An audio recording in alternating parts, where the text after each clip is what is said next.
Meus irmãos, boa noite a vocês todos. Eu os saúdo com a graça e com a paz do Senhor Jesus. Amém. Fiquemos de pé e vamos abrir a nossa Bíblia, do Evangelho de João, capítulo 14.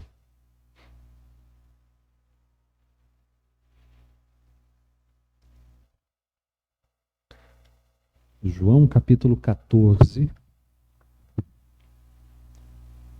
O versículo 27,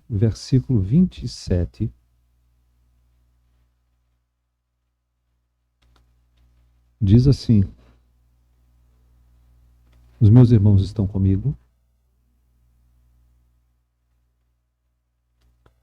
Deixo-vos a paz, a minha paz vos dou, não vos-la dou como a dá o mundo.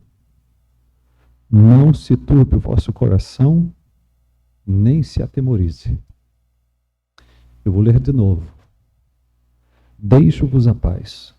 A minha paz vos dou. Não vos-la dou como a dá o mundo. Não se turbe o vosso coração, nem se atemorize.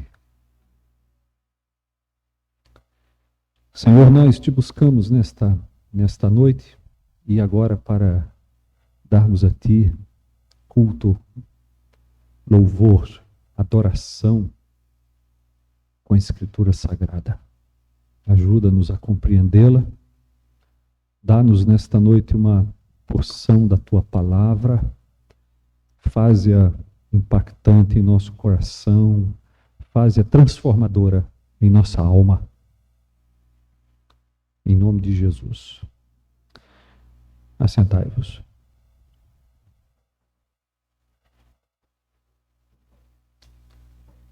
Nós estamos na noite da quinta-feira da Paixão,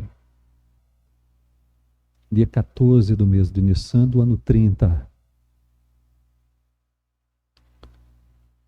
Os discípulos de Jesus ouviram e viram muitas coisas impressionantes e inesquecíveis naquela noite da quinta-feira da Paixão. Eu quero relembrar aquilo que já teria acontecido nesse momento, até o ponto do nosso texto. O cordeiro da última Páscoa foi sacrificado e preparado na tarde daquele dia para a ceia que Jesus comeria com os discípulos logo mais à noite. Quando anoiteceu, Jesus reuniu os 12 para a ceia. Já reunidos, houve uma disputa entre os discípulos sobre qual deles era o maior. E quanto a isso, Jesus disse que não pode haver embates relativos à proeminência entre aqueles que são servos de Deus, entre os súditos do reino de Deus. Na sequência, Jesus se levantou para o lava-pés e travou um diálogo com Pedro sobre a conveniência do lava-pés e sobre o significado daquela atitude de Jesus, seguidos do ensino do Senhor sobre o amor mútuo. Terminado o lava-pés e exposta a sua implicação imediata, Jesus indicou o traidor. Nós não sabemos ao certo se a João ou se a Judas somente, mas o fato é que o traidor foi indicado naquele momento e Jesus o fez lhe dando um pedaço de pão molhado no caldo, conforme o texto, e Judas, tendo recebido o bocado molhado, saiu logo sob a influência de Satanás para estar a serviço do Sinédrio Tribunal dos Judeus. Após a saída de Judas, uma vez desencadeados os eventos que levariam Jesus à cruz, o Senhor predisse, mas em termos de uma glorificação, que sim, estava agora dando início a um caminho que certamente passaria pela cruz, mas que este seria um caminho de glorificação dele e glorificação do Pai. Depois Jesus fez uma advertência em relação a essa partida e prescreveu o novo mandamento, o mandamento do amor mútuo. A partir de João, capítulo 13, versículo 36, até o 14, versículo 26. Texto onde paramos na semana passada. Nós temos um período de diálogos. Primeiro com Pedro. A Pedro, Jesus advertiu que ele, Pedro, o trairia Jesus. Isso a despeito da autoconfiança de Pedro, né? Mas também ficou certo que Jesus não abandonaria seu discípulo. Após o diálogo com Pedro, houve uma advertência de Jesus quanto à necessidade de estar preparado para a oposição que logo se revelaria. Vocês se lembram de um diálogo em que Jesus relembra que quando enviou os discípulos de 2 em 2, disse que fossem como estavam e que nada nos faltou, nada vos faltou. Pois bem, agora Jesus está pensando naquele momento, mas dizendo: o momento agora é outro. Vocês precisam estar preparados com todas as forças, com todas as armas. Apareceu alguém dizendo que tinha uma espada, alguma coisa nesse título, e Jesus viu que não tinha sido compreendido na sua linguagem, e então disse um basta. E depois, na sequência, Jesus instituiu a ceia do Senhor. Após a ceia, novos diálogos foram travados. Primeiro com Tomé, depois com Filipe, depois com Judas, não Iscariotes. E esses diálogos concluíram uma sessão de conversas daquela noite, momento a partir do qual encontramos os discursos finais de despedida sem mais interrupções, sem mais perguntas. A partir do capítulo 14, versículo 27, até o final do capítulo 16, nós não temos mais interrupções, são discursos de despedida de Jesus. Pois bem, terminado o período de diálogos, Jesus profere seus discursos finais de despedida, sendo o primeiro deles constante em João, preste atenção nisso, capítulo 14, versículos 27 a 31. Versículos 27 a 31 do capítulo 14, nós temos o primeiro dos últimos discursos de despedida. Esse discurso que está exatamente aí, no capítulo 14, versículos 27 a 31, encerra formalmente a ceia, depois que Jesus o profere. Versículo 31 diz: levantai-vos, vamo-nos daqui. Levantai-vos, vamo-nos daqui. Veja que esse é o discurso final do cenáculo. E esse discurso, então, inicia os últimos discursos, mas põe fim formalmente, encerra formalmente a ceia do cenáculo. Deu para entender isso, sim ou não? Esse discurso final do cenáculo é iniciado com o nosso texto. O texto que trata do legado de paz que Jesus deixa aos seus discípulos. É assim que Jesus começa seu discurso de encerramento da ceia. Qual é o discurso de encerramento da ceia? João 14, versículos 27 a 31. Você pode ver que no versículo 31 nós temos lá a ordem: levantai-vos, vamo-nos daqui. A ceia terminou. Os discursos propriamente no cenáculo terminaram. Levantai-vos, vamo-nos daqui. Então, o que nós temos ali mesmo? Bom, o que nós temos ali é o começo, no versículo 27, deste último discurso do cenáculo, que é o primeiro dos discursos finais de despedida. Esse discurso final do cenáculo, eu já disse para vocês, é iniciado com um legado de paz de Jesus. É assim que Jesus começa seu discurso de encerramento da ceia. Olha o que está no versículo 27. Deixo-vos a paz, a minha paz vos dou. De novo. Deixo-vos a paz, a minha paz vos dou. Entendemos? Sim ou não? Que noite é aquela, não é? E olha que tem muito a ser dito ainda. A primeira constatação que se deve pontuar, a partir desse legado de paz deixado por Jesus, é que a paz para Jesus não é apenas um componente de uma saudação formal de despedida. Nós lemos, por exemplo, a despedida de Jetro e Moisés. Jetro disse a Moisés na despedida: vai-te em paz. Veja que paz aqui é um componente de uma saudação formal de despedida. Mas para Jesus, a paz é como um bem que pode ser possuído. É a paz que pertence a Jesus. Olha como Jesus se refere, ó. A minha paz é um bem. É um bem que pode ser possuído. E é um bem que pode ser deixado como um legado. Olha o que Jesus disse: deixo-vos a paz. A minha paz vos dou. Veja, sim, a paz que pertence a Jesus é a paz que ele pode legá-la aos discípulos. Ele pode deixar aos discípulos a paz como um legado. Ocorre que o mundo também alega possuir uma paz. E o mundo também alega ser capaz de proporcionar a paz.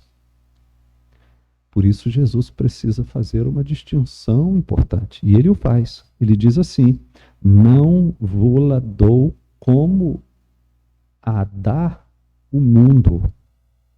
Veja, o mundo não possui a paz que pertence a Jesus e não pode concedê-la. Tudo que o mundo conhece e experimenta em termos de paz não ultrapassa, na melhor das hipóteses, a experiência de uma vida tranquila. Uma vida sossegada, uma vida em aparente estabilidade, uma vida sem ameaças e sem medos. Sim, isso é uma coisa desejável. Mas é tudo que o mundo conhece. O mundo conhece a paz como ausência de batalhas e angústias. O mundo conhece paz como ausência de perseguições e sofrimentos. Paz como significando boa vida. E isso é coisa desejável. Nós até devemos orar pelas autoridades para que a igreja tenha vida tranquila e sossegada. A igreja gozou esse tipo de paz quando Saulo de Tarso se converteu. Isto é uma paz desejável. Mas esta é a paz que o mundo conhece. E embora essa seja uma paz desejável, ela está muito longe de ser a paz fundamental que pertence a Jesus. A paz fundamental que pertence a Jesus e que Jesus deixa a seus discípulos como uma herdade permanente, como uma possessão permanente, como uma herança. A paz de Jesus é aquela que o mundo não conhece, embora dela careça desesperadamente desde o dia em que ficou alienado de Deus. Em que consiste finalmente a paz de Jesus? Esse é o ponto. Quero saber se vocês estão comigo. Sim, gente. O legado da paz deixado por Jesus, que é de Jesus e que Jesus deixa como uma herança, é uma paz completa, perene, que sobrevive inclusive em meio às batalhas. Certamente Jesus não estava deixando a paz como vida tranquila para os discípulos. Tudo esperava por eles, menos vida tranquila. Por isso Jesus disse: não se turbe o vosso coração, nem se atemorize. Vocês estão me entendendo, sim ou não? Note que isto só faz sentido desse dizer se a paz for um legado a ser recebido no contexto de muitas batalhas. Há batalhas por todos os lados e Jesus está dizendo: deixo-vos a paz. Vocês terão a minha paz nesse contexto de batalhas. Mas ainda assim, embora com muitas batalhas, vocês estarão na posse da paz que eu vos deixo. Em que consiste a paz, eu ainda não disse. E é sobre isso que eu quero tratar com vocês até o restante do tempo que disponho. Vamos juntos, então. O que eu estou querendo entender? Eu estou querendo entender com vocês qual é a verdadeira natureza da paz que pertence a Jesus, que ele deixa como um legado aos discípulos e que ela existe, que ela sobrevive, que ela é real, que ela permanece como uma herdade permanente na posse dos discípulos, ainda que eles estejam cercados por batalhas de todos os modos. Entendemos? Em que consiste a paz que pertence a Jesus e que ele nos lega? Em primeiro lugar, a paz de Jesus consiste em seu sentido mais básico, preste atenção nisso, em paz com Deus. Paz com Deus. Jesus esteve em cada momento do seu ministério terreno em plena paz, em plena comunhão com Deus o Pai. Esta paz lhe pertence. Ele disse que nada tem e nada pode fazer por si mesmo, mas tudo recebe do Pai. Ele disse isso em João capítulo 5, versículo 26. Em João 16, versículo 15. Ele disse que o Filho dá testemunho e glorifica o Pai. Isso está em João capítulo 1, versículo 18, João 17, ele volta a falar isso nos versículos 4 e 6. Ele disse que o Filho é o caminho até o Pai, aquele que pode trazer pessoas ao Pai, assim como o Pai é aquele que pode trazer pessoas ao Filho. Isso também está em João capítulo 6, versículo 37. Jesus veio como enviado do Pai, Jesus o disse em João capítulo 20, versículo 21, para fazer a vontade do Pai, e é aquele único que pode dizer, eu e o Pai somos um. Ele é aquele único que está no Pai, como o Pai está nele, que suas obras, ele pode dizer isso, suas obras são as obras do Pai, suas palavras são as palavras do Pai. Essa é a paz fundamental que pertence a Jesus e que ele deixa como legado aos seus discípulos, qual seja, a paz com Deus. Portanto, é possível ter paz com Deus, o Pai, somente por meio de Deus, o Filho. Ter paz com Deus é ter paz com a Trindade. É ter paz com Deus, o Pai, por meio de Deus, o Filho, tornando-nos habitação de Deus, o Espírito. E porque Jesus possui paz com Deus, ele pode concedê-la a seus discípulos. Ou ainda, meus irmãos, somente porque Jesus está em absoluta harmonia com o Pai, ele pode dizer que aquele que eu amo será amado pelo Pai, e será a habitação dele e a habitação do Pai. Ele está de tal maneira unido com o Pai, e de tal modo ele pode conceder esta paz, esta comunhão com o Pai aos seus discípulos, que ele pode dizer tranquilamente que aquele que o ama será amado por seu Pai, será habitado por ele, será habitado por seu Pai, e ainda ele disse naquele dia, vós conhecereis que eu estou em meu Pai, eu e o Pai somos um, eu estou em meu Pai, mas vós em mim e eu em vós. A paz que eu tenho com Deus, o Pai, eu vos concedo, eu vos deixo como um legado. E essa paz com Deus é, portanto, um legado do mediador entre Deus e os homens, meus irmãos. Com base na sua justiça, a justiça de Jesus, nós fomos considerados justos. E de posse dessa consideração favorável perante o tribunal de Deus, nós temos paz com Deus. Por isso que Paulo escreveu aos Romanos, dizendo, justificados, pois, mediante a fé, temos o quê? Paz com Deus por meio de nosso Senhor Jesus Cristo. E porque nós temos paz com Deus, nós temos acesso a Deus. Paulo também disse, por intermédio de quem obtivemos igualmente acesso pela fé a esta graça na qual nós estamos firmes. Nós temos acesso, segundo o escritor aos Hebreus, ao trono da graça. O escritor aos Hebreus o disse a fim de recebermos misericórdia e acharmos graça para socorro em ocasião oportuna. Note, porque nós temos paz com Deus, o escritor aos Hebreus ainda o disse, nós podemos ter intrepidez para entrar no Santo dos Santos, pelo sangue de Jesus, pelo novo e vivo caminho que ele nos consagrou pelo véu, isto é, pela sua carne. Eis, portanto, o legado de paz deixado por Jesus. aquilo que ele possui de mais valioso, ele nos deu. O que Jesus tem de mais valioso? Paz com Deus. Ele nos deu essa paz. Os meus irmãos estão entendendo? Sim ou não? Note como esse é um discurso de despedida. Jesus dizendo para os seus discípulos: eu estou partindo, mas eu vou deixar com vocês aquilo que tem de mais valioso. O que, Senhor? Paz com Deus. Em segundo lugar, também se pode dizer que se Jesus tinha paz perfeita com Deus, inclusive de um modo totalmente exclusivo, de um modo como jamais teremos, até então, é certo que ele foi o homem mais perfeitamente pacificado em sua própria consciência. E aqui nós temos um resultado da paz com Deus. Paz consigo. Paz consigo.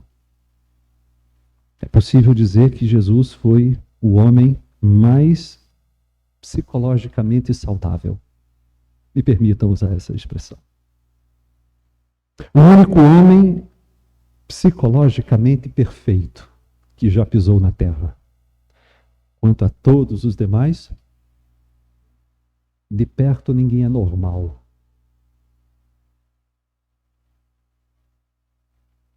Só um homem psicologicamente perfeito pisou na terra. Isso porque nele não havia, em Jesus, não havia nenhum tipo de contradição, daquelas que fazem os cristãos genuínos sofrerem horrores.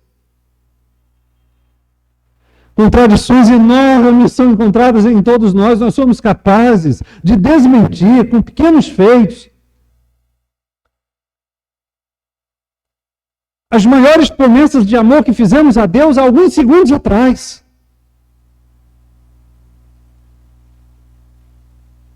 Nós somos cercados de contradição, mas em Jesus, não. Em Jesus não era assim. A confissão de Jesus estava em perfeita sintonia com seus valores, estava em perfeita sintonia com seus pensamentos mais íntimos, que por sua vez estavam completamente harmônicos com seu comportamento. As afeições de Jesus, a vontade de Jesus estavam inteiramente alinhadas com o conhecimento de Jesus. Em Jesus, afeição, volição e cognição se alinham, fazendo de Jesus o homem mais psicologicamente perfeito. Melhor, um único homem psicologicamente normal.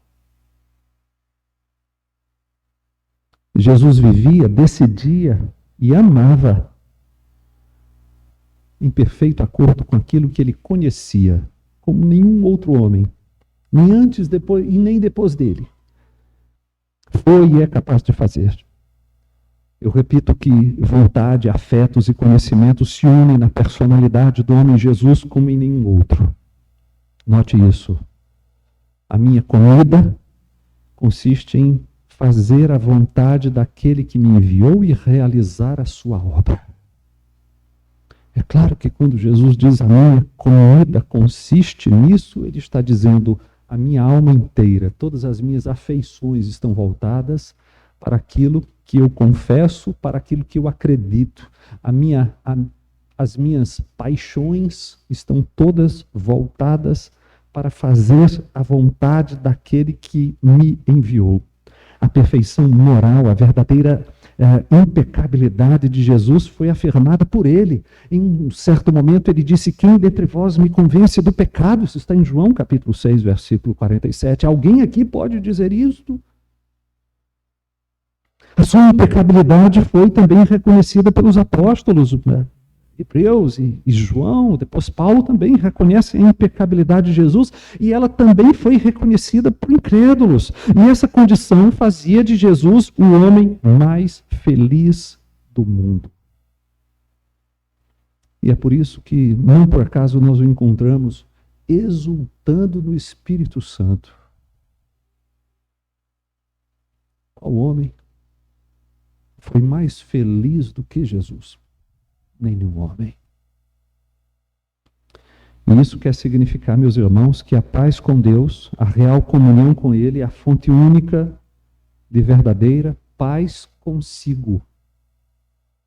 E porque Jesus nos deu paz com Deus, nós também recebemos dele a possibilidade de, no gozo daquela comunhão, termos paz conosco, paz em nós mesmos, que é, a propósito, uma paz que excede todo o entendimento. Paulo escreveu a respeito dela em Filipenses, capítulo 4, versículo 7. Vocês estão me acompanhando ainda? Eu falei de paz com Deus e falei de paz consigo. Jesus tinha paz com Deus e Ele nos deu a paz com Deus. E Ele também tinha paz consigo. E Ele nos deu a possibilidade de paz conosco. Paz dentro de nós, paz em nós mesmos. Mas não só. Porque ocorre que a paz dos homens com Deus não produz apenas paz nos próprios homens, mas igualmente paz entre os homens. Preste atenção nisso, por favor. A reconciliação entre Deus e os homens resulta na reconciliação entre os homens. Porque Jesus possuía paz com Deus, Ele manteve a paz com todos os homens no contexto das maiores aflições. Em todas as agruras da Via Crucis, da prisão no jardim, ao último suspiro na cruz, Jesus jamais saiu de seus lábios uma única palavra de amargura. Nunca saiu nenhuma ameaça de vingança. Judas é tratado como amigo. Caifás e Pilatos nada houve em que se assemelhasse a promessas de insurreição. Aos discípulos é dito que guardassem a espada. Soldados escarnecedores ouvem somente sua oração por perdão. Outro homem que presenciou muitos desses tristes eventos disse que Jesus deixou-nos exemplo para seguirmos. Pedro diz: não cometeu pecado, dolo não se achou em sua boca. Quando ultrajado, não revidou. Quando maltratado, não fez ameaças.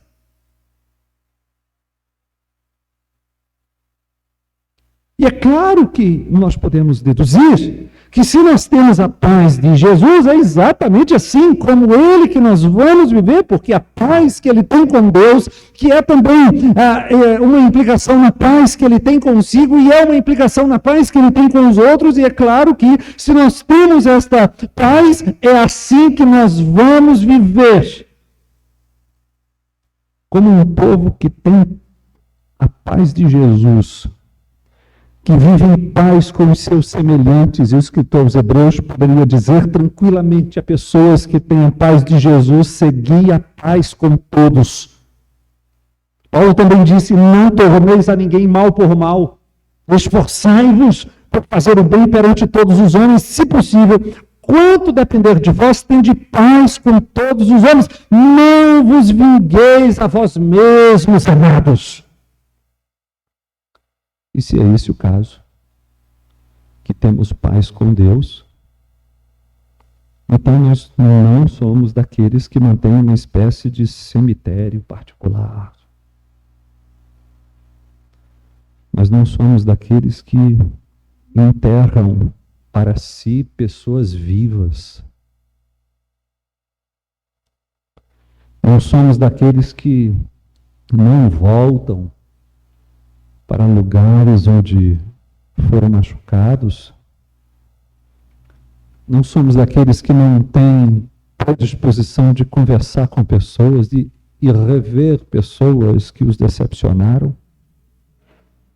Não. Nós, pertencentes ao povo de Deus, não temos um espaço na vida para eternos excluídos. Para nós, é sempre possível dialogar, é sempre possível refazer amizades, é sempre possível consertar pontes que foram arruinadas.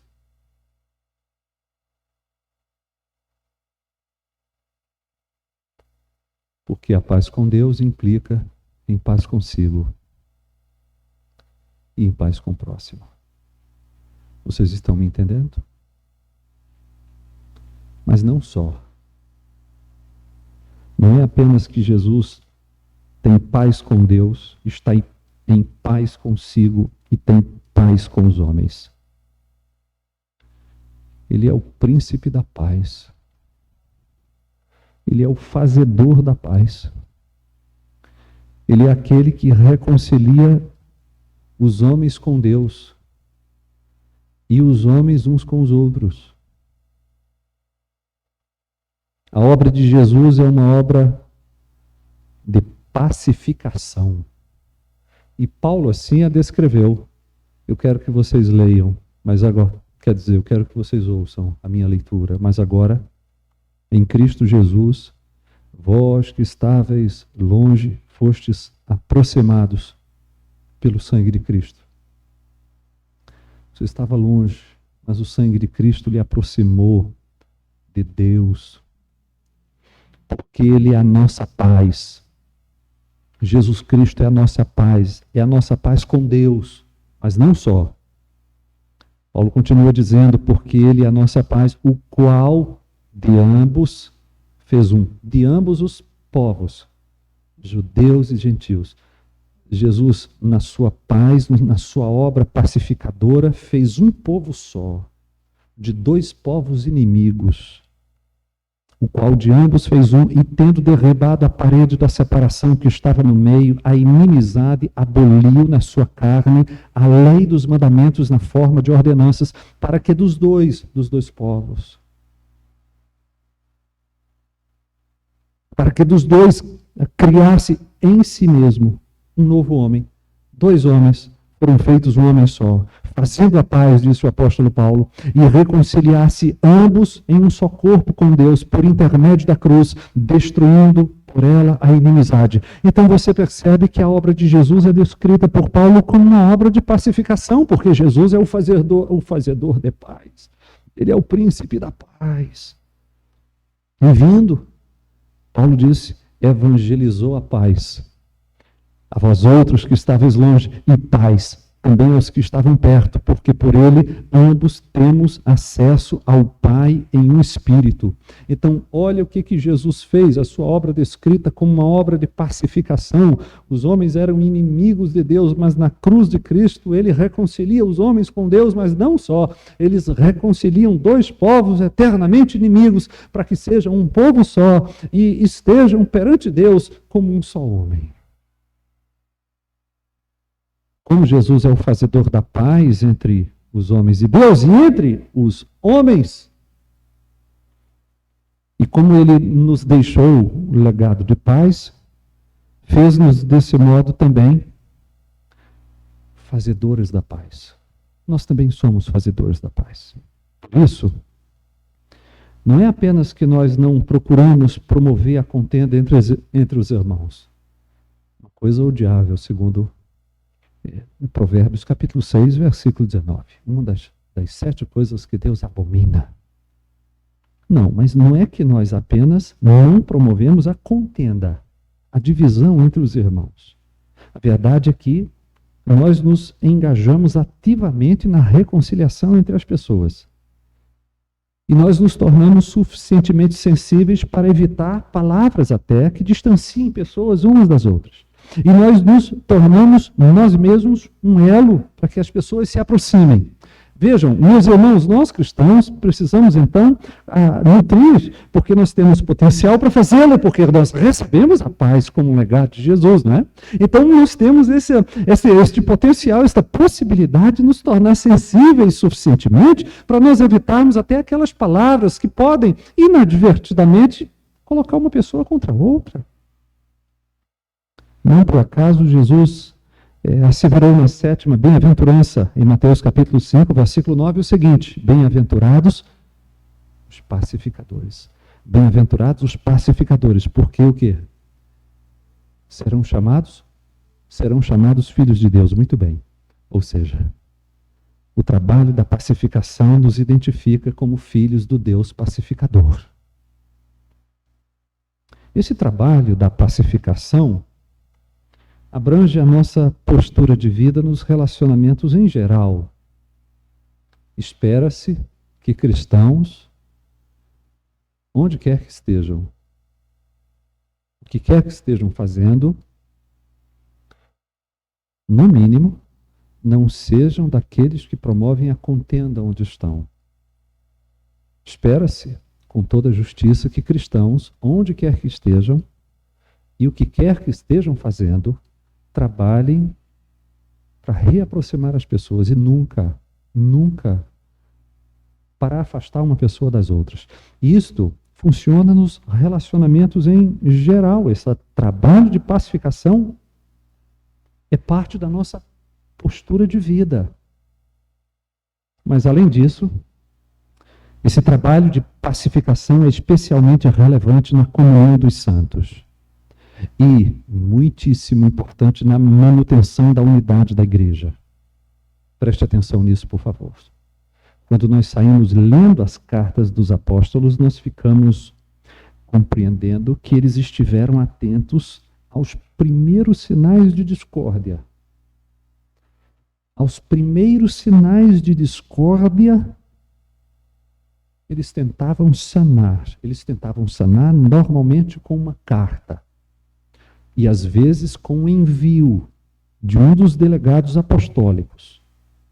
Apóstolos dos apóstolos. Nós temos alguns deles no Novo Testamento. Então, os apóstolos estiveram constantemente atentos aos primeiros sinais de disputas entre os crentes, porque às vezes, meus irmãos, ocorre de uma pequena rusga incipiente se elevar a trágicas e dolorosas divisões de igreja. Cuidado com isso, por favor. Aos primeiros sinais de discórdia, há uma operação, há uma intervenção cirúrgica precisa de um dos apóstolos. No contexto dos filipenses, por exemplo, Paulo suplicou a Síntique e Evódia que entrassem em acordo. Isso está em Filipenses capítulo 4, versículo 2. Escrevendo também aos filipenses, ele pediu que nada fosse feito por partidarismo ou vanglória, mas que cada um tivesse em vista também o que concerne ao outro. Isso está em Filipenses capítulo 2, versículos 3 e 4. Houve sinais, os primeiros sinais de discórdia mereceram uma menção que está ali, praticamente em toda a carta aos Filipenses. E se havia apenas focos iniciais de contendas entre os filipenses, os coríntios tiveram dias de enormes disputas em torno de certos líderes. Os meus irmãos sabem disso. Isso aconteceu de tal modo, isso se agigantou de tal forma, que o apóstolo gastou quatro capítulos da carta que chamamos de Primeira aos Coríntios. Primeira aos Coríntios é, na verdade, a segunda aos Coríntios. Mas a verdadeira Primeira aos Coríntios não sobreviveu. Então, a segunda é a primeira sobrevivente. Veja, em 1 Coríntios nós temos os primeiros 4 capítulos para tratar. Tal era a importância que o apóstolo dá à unidade da igreja. Vocês estão entendendo, sim ou não, gente? Tem que ter paz na igreja. Então, Paulo gasta 4 capítulos. Os primeiros 4 é o tema que abre a carta. Depois da ação de graças, nós temos logo ali uma menção sobre as notícias que vêm da casa de Cloé. E a primeira coisa a ser tratada é como se Paulo tivesse pressa em combater divisões na igreja. Veja, se em Filipenses nós temos sinais das primeiras discórdias, e em Corinto as discórdias já avançaram e nós já temos divisão em partidos, Nos Gálatas parece que nós temos um problema mais extremo, digamos uma situação impraticável, e por isso em Gálatas capítulo 5, versículo 15, eles foram comparados a animais ferozes, prontos para se destruírem mutuamente. Imagine a dureza desta palavra. Paulo dizendo a uma das suas igrejas, isso não está parecendo uma igreja, está parecendo um canil de pessoas ferozes que se devoram umas às outras.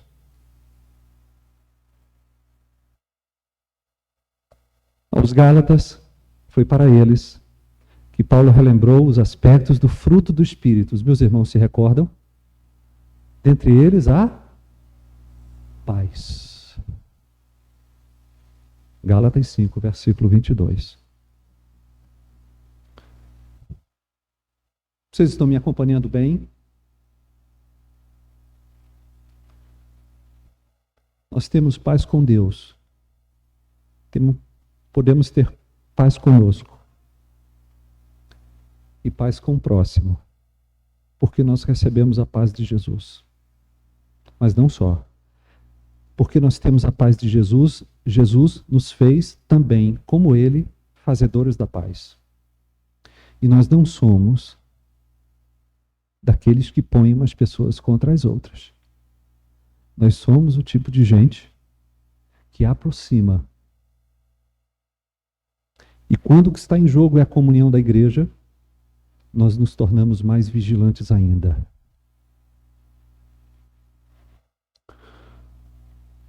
Mas além de nós nos tornarmos fazedores da paz entre os homens, com especial atenção à paz da comunhão da igreja, também nós, porque herdeiros do legado de paz que Jesus nos deixou, nós somos também chamados a participar da pacificação dos homens com Deus. É verdade que Jesus, Ele é quem evangelizou a paz a judeus e a gentios. Nós lemos isso em Efésios capítulo 2. Ele fez a paz e evangelizou a paz por meio da sua obra. Mas há também um sentido em que nós também somos evangelizadores da paz. Nós evangelizamos paz aos nossos semelhantes na medida em que nós também recebemos o ministério da reconciliação. De modo que nós também rogamos aos homens e em geral, como Paulo fazia no seu tempo, que eles se reconciliem com Deus. Eu quero ler o apóstolo nesse momento. Ouçam, ora, tudo provém de Deus, que nos reconciliou consigo mesmo por meio de Jesus, mas não só. Ele nos deu o ministério da reconciliação, a saber, que Deus estava em Cristo reconciliando consigo o mundo, não imputando aos homens as suas transgressões, e nos confiou a palavra da reconciliação, a saber, que Deus estava em Cristo reconciliando consigo o mundo, não imputando aos homens as suas transgressões, e nos confiou a palavra da reconciliação, de sorte que somos embaixadores em nome de Cristo, como se Deus exortasse por nosso intermédio. Em nome de Cristo, pois, rogamos que vos reconcilieis com Deus. Nós também somos fazedores de paz, no sentido em que nós também participamos da obra da pacificação entre Deus e os homens, porque proclamamos a pacificação de Jesus. Como diz o nosso hino, eis a mensagem que me deu, que os anjos cantam lá nos céus. Reconciliai-vos já. Diz o Senhor, Rei meu, reconciliai-vos já com Deus. Em síntese, a paz é um legado, uma herdade, uma possessão de Jesus e que Jesus deixa para o seu povo. Ele nos deu paz com Deus, paz conosco, paz com o próximo e ainda nos tornou pacificadores. A paz, portanto, é o produto da justificação pela fé, consistente em ser aceito no favor de Deus. E isso resulta nas consequentes paz consigo e paz com o próximo. Se você quer falar de uma maneira um tanto mais elegante, então você poderia dizer que nós temos uma paz teológica, que é a paz fundamental, paz com Deus. Ou então, e que, em resultado disso, você também goza de uma paz psicológica, paz consigo. Mas não somente isso, você também goza de uma paz sociológica, uma paz com os outros. Mas note que isto vem de Jesus, essa experiência perfeita em Jesus, e ele deixa para nós como um legado. Eu estou indo, mas eu estou deixando aquilo que tem de mais valioso. A paz com Deus. A paz com Deus. A pessoa que está em paz confia em Deus, ela não confia em si. E por isso, o contrário da paz é a justiça própria. Se a pessoa que está em paz confia em Deus e não em si, o oposto da situação de paz é a crença em si. E se a paz psicológica resulta da paz teológica, é claro, porque eu confio em Deus, eu não confio em mim, então eu estou livre de muita ansiedade desta vida, porque muita ansiedade desta vida é apenas o resultado de uma tentativa de nós fazermos as coisas de nosso próprio jeito, confiando em nossa própria força. E na medida em que eu abro mão disso, porque tenho paz com Deus, eu também me abro para ter paz em mim. E os meus irmãos conhecem o legado de Jesus? Vocês já tomaram posse do legado de Jesus? Vocês já podem dizer que este legado lhes pertence?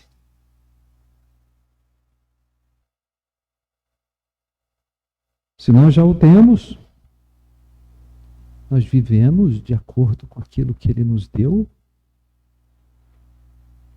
Então, deixa eu colocar para vocês aqui, para nós terminarmos, pelo menos 4 necessidades de nós tomarmos cursos de ação a partir do que nós ouvimos.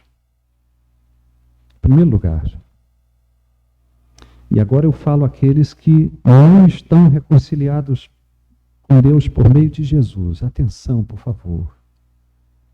Você que não está reconciliado com Deus por meio de Jesus, eu estou falando com pessoas que podem ser religiosas, que podem ser tementes a Deus, cristãs até, quando comparadas com outras fés e confissões. Eu estou falando com pessoas que têm temor a Deus, que gostam de ouvir a palavra de Deus, que vieram aqui esta noite, mas que ainda não estão certas de que estão na posse da vida eterna. Ainda não estão certas de que foram justificadas e perdoadas. Não sabem ou não foram, e se foram, não sabem que foram conciliadas com Deus. E eu digo a estas pessoas nesse momento que corram a Deus por meio de Jesus e abracem a salvação que Deus oferece gratuitamente em Jesus. Corram ao Salvador e achem por meio dele o favor imerecido. Corram a ele e tomem posse do legado que ele tem a nos deixar, que é a paz com Deus.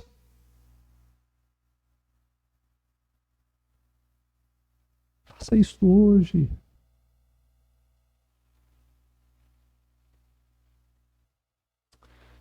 Pastor, eu quero ser abençoado por Jesus. Ah, você quer ser abençoado por Jesus? Então vá a Ele e suplique dele aquilo que de mais valioso Ele tem. Paz com Deus. Vocês estão me entendendo? Sim ou não, gente? Não. Aquilo que Jesus tem de mais valioso para nos dar não é um carro novo.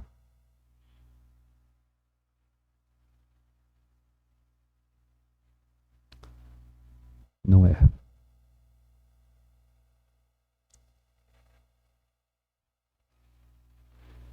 Aquilo que Jesus tem de mais valioso para nos dar é a comunhão com Deus. É Ele nos tomar pelas mãos e dizer para nós: confie em mim, porque eu tenho acesso. E eu posso te colocar lá para você ter comunhão com Deus, para você receber perdão de Deus, para você conhecer o amor de Deus. Confia em mim, porque eu tenho poder para tomar você nas mãos e colocar na frente de Deus.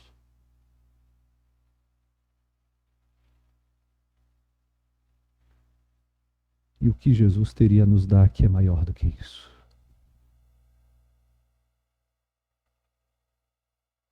Em segundo lugar, agora falo àqueles que já estão ou pensam que estão na posse da paz com Deus, mas nesse caso precisam demonstrar isso por meio de uma vida constante, alegre, vibrante, intensa, frequente,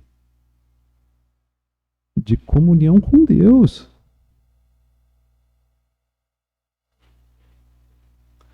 Então a gente precisa começar a falar sobre oração, ou não?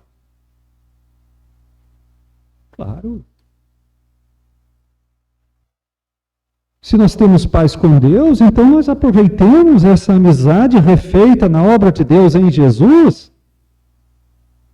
e frequentemos com muita assiduidade o lugar da comunhão com Deus. E eu me refiro àquelas preciosas horas na presença de Jesus, como diz o nosso hino. Eu me refiro àquela experiência da comunhão deliciosa da nossa alma com a luz. Você tem paz com Deus, então viva com Ele. Viva com Ele em oração. Além disso, Deus faz-se presente de modo especial na adoração pública dos crentes. Pois é.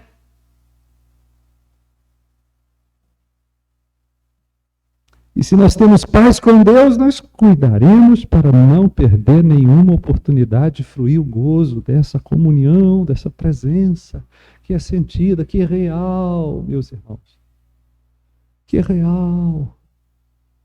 Esta comunhão simples.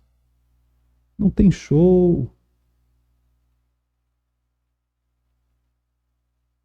É apenas uma reunião de crentes, cantando a Jesus, ouvindo a palavra de Jesus, falando com Jesus, lendo a palavra de Jesus.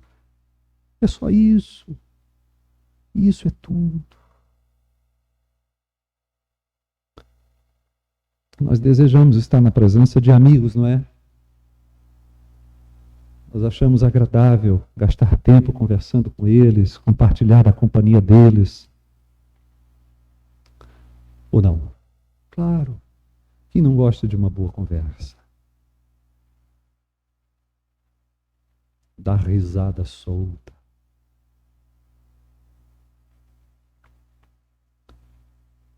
A gente só não gosta de ter comunhão com quem a gente não gosta. A gente nunca chama uma pessoa que a gente não gosta para sentar na mesa e almoçar.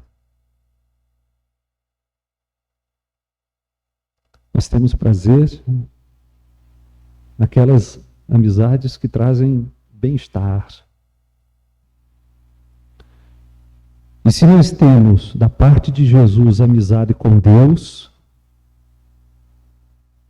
nós o desejaremos. Nós o quereremos e nós o teremos. Nós o quereremos em nossas reflexões. E nós estaremos com Deus em nossas andanças constantemente, contemplá-lo. Será motivo de deleite, o só ouvi-lo. Na exposição da sua palavra, o só gozá-lo. Em momentos de oração, será para nós um fascínio. Porque nós temos paz com Deus. Em terceiro lugar, se nós temos a paz de Jesus, que também implica a paz com o próximo, o que nós faremos então? Nós faremos isso, nós sairemos daqui e nós esvaziaremos aquele cemitério particular. Aquele lugar onde nós enterramos pessoas vivas que nos contrariaram de algum motivo. aquelas pessoas a respeito das quais um dia nós dissemos: esta pessoa morreu para mim. Aí você foi jogando no seu cemitério particular: esta pessoa é para mim um dedo cortado. Você já ouviu isso? Um dedo cortado. Você para mim é um dedo cortado. Aí nós colocamos uma pessoa lá no cemitério e o nosso cemitério foi crescendo. Com você eu não quero mais conversa, nunca mais eu converso com você. Aí nós jogamos mais uma no cemitério e o nosso cemitério anda povoado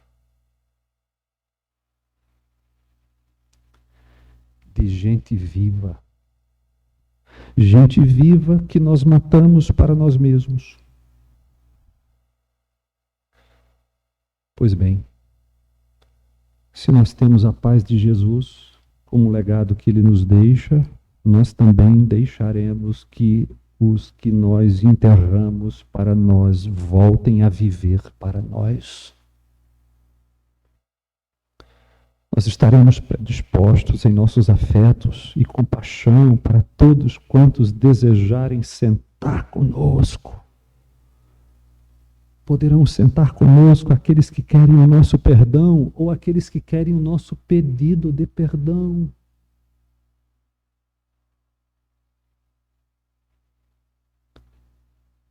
Nem sempre isso é possível. Pode ser que a outra parte não tenha vindo hoje.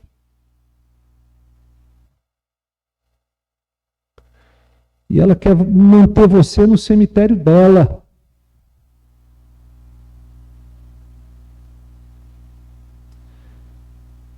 Mas a questão aqui é se você vai manter o seu. Ou se você vai deixar que os mortos ressuscitem de lá. Com predisposição de tê-los outra vez.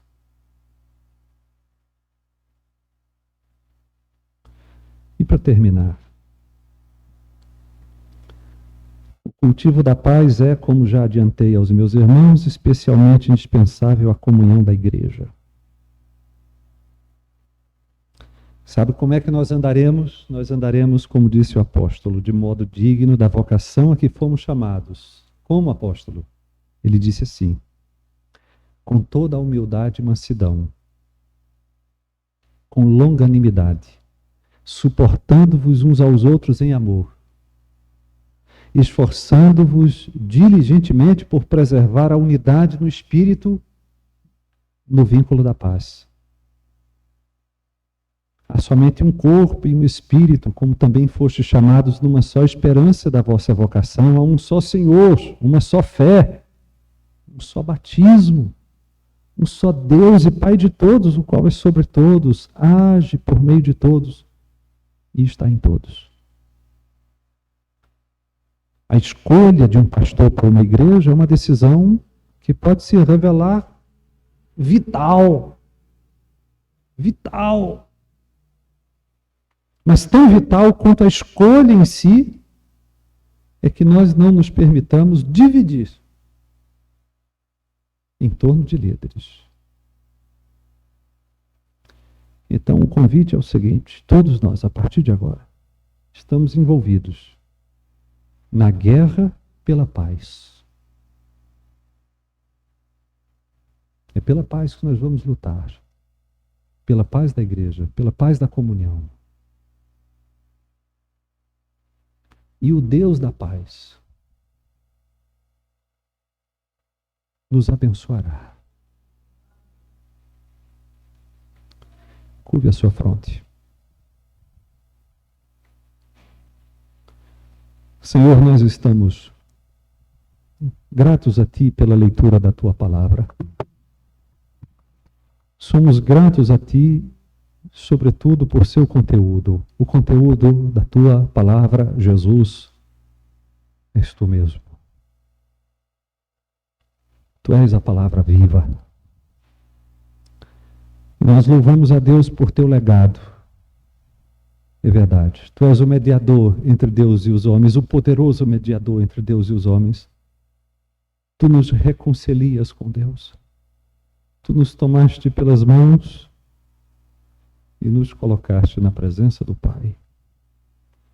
E tu te tornaste fiador na presença do Pai. Nós oramos em nome de Jesus. Amém. Eu vou pedir ao nosso irmão